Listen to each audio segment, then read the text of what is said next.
Assalamualaikum warahmatullahi wabarakatuh. Perkenalkan saya Aziza HR dengan NIM 21042252. Baiklah, di sini saya akan melanjutkan materi pertemuan 4 tentang bentuk-bentuk komunikasi. Bentuk-bentuk komunikasi ada dua, yaitu komunikasi verbal. Verbal menurut Besar Bahasa Indonesia adalah lisan. Maksudnya, komunikasi dilakukan antara pembicara dan pendengar hanya menggunakan lisan saja. Komunikasi verbal biasa ditemui dalam kehidupan manusia dalam hubungan atau interaksi sosialnya. Sedangkan komunikasi nonverbal merupakan komunikasi yang berbentuk lambang-lambang seperti gestur atau gerak tangan, kaki, atau bagian lain dari tubuh.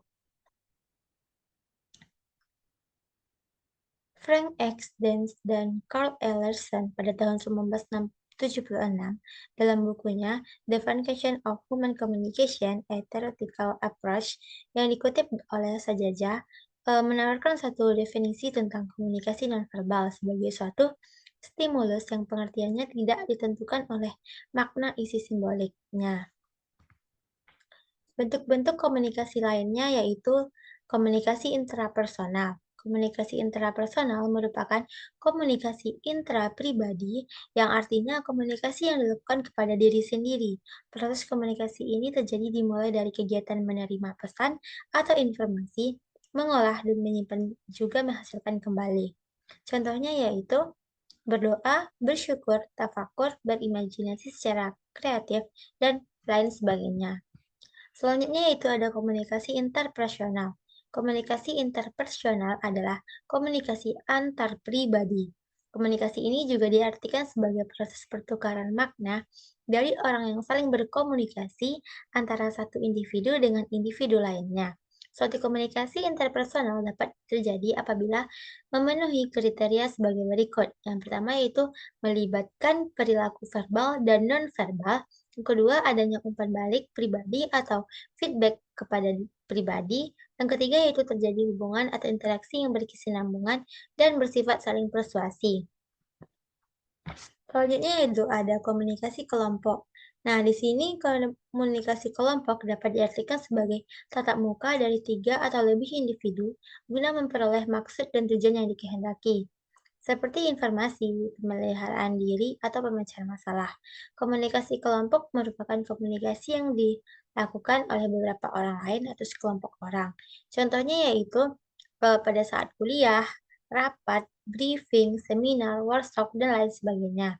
Dalam komunikasi kelompok, setiap individu yang terlibat dalam kelompok masing-masing berkomunikasi sesuai dengan peran dan kedudukannya dalam kelompok tersebut. Pesan atau informasi yang disampaikan juga menyangkut kepentingan seluruh anggota kelompok dan bukan bersifat pribadi. Selanjutnya yaitu komunikasi organisasi. Komunikasi organisasi adalah komunikasi antar manusia yang terjadi dalam hubungan organisasi. Komunikasi organisasi merupakan suatu proses komunikasi yang berlangsung secara formal maupun non-formal dalam sebuah sistem yang disebut dengan organisasi. Komunikasi organisasi sering dijadikan sebagai objek studi sendiri karena luasnya ruang lingkup komunikasi tersebut. Nah, pada umumnya komunikasi organisasi ini membahas tentang struktur dan fungsi organisasi, hubungan antar manusia, komunikasi dan proses pengorganisasian, serta budaya organisasi. Selanjutnya ada komunikasi massa. Komunikasi massa merupakan bentuk komunikasi yang menggunakan saluran atau media dalam menghubungkan komunikator dan komunikan secara massal. Berjumlah banyak, bertempat tinggal yang jauh, sangat heterogen, dan menimbulkan efek tertentu. Jadi, komunikasi massa sebagai pesan yang dikomunikasikan melalui media massa pada sejumlah besar orang.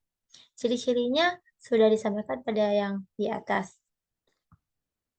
Baiklah, hanya itu materi dari pertemuan 4. Sekian dari saya, terima kasih. Assalamualaikum warahmatullahi wabarakatuh.